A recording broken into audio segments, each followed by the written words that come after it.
Hey, this is the Hobbyzone Firebird Phantom. This is my first plane. It's a very nice plane. It comes with obviously the fuselage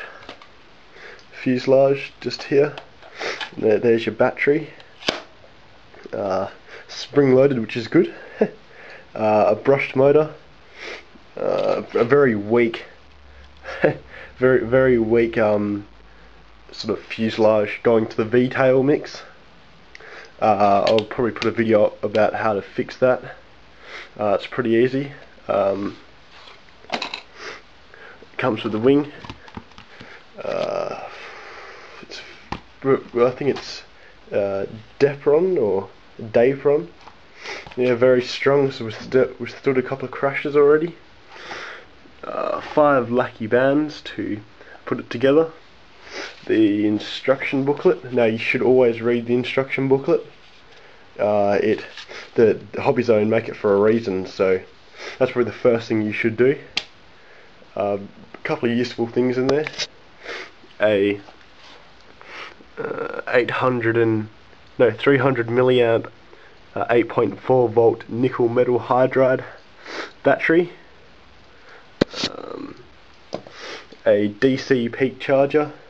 That's pretty good, and also it comes with a wall adapter as well, that you can just plug straight into your wall, but I blew that up trying to charge a LiPo, being the stupid person that I am. Yeah. And also a controller. It goes into mode 1 and mode 2.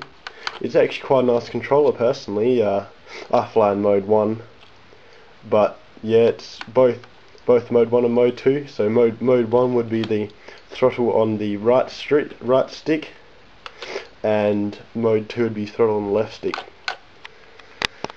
The Firebird Phantom also has a ACT, which is here. That stands for anti-crash technology.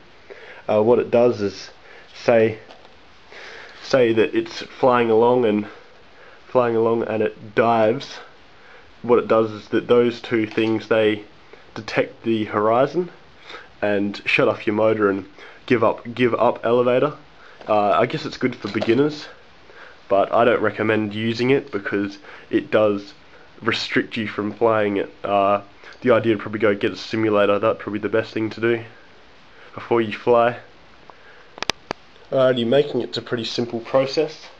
All you do is you get your fuselage, and you put the wing, make sure it's facing the right way, mainly so it's swept back, and then you chuck 4 lucky bands in the divots, in the hooks. So you go 1,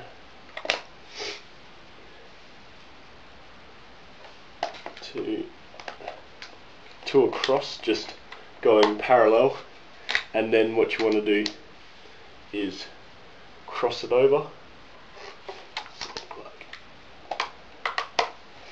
like that, and that's pretty much it. Alrighty, now the first thing that is probably the most best thing about this beginner plane is that the motor is on the back. So this allows for the nasty nose crashes that everyone does when they first start. Even I've done them. They've got like the nose is quite squishy. Actually, it's like rubber a piece at the front of the nose, which you can, when it lands, it sort of absorbs it. But no matter how many nose dives you do, it doesn't break. I've done about 5 or 10 already. So that it helps a lot. It saves you a lot of money on props and motors because you bend the shafts and whatnot. Alrighty, what you want to do first is turn on your transmitter. You always do that first, and then chuck your battery in, like so. And then first you want to do is pull back on the throttle stick. That allows the throttle to go up, so if you just accidentally push on the throttle, it won't chop your hand off if you put your hand in the way of the propeller. and then as you can see, you've got your up and down, up, up, down, yeah, then your left and right. And to turn off ACT, you need, or the anti-crash technology, which I do recommend turning off. You hold down the throttle stick, and then that allows for more throws and more power. So if you're not a beginner, I suggest you turn ACT off. Alrighty, so the Firebird Phantom is probably the best beginner plane in my opinion. It's very good for the price. It's 90 Australian dollars. So yeah, over in Australia this is very cheap.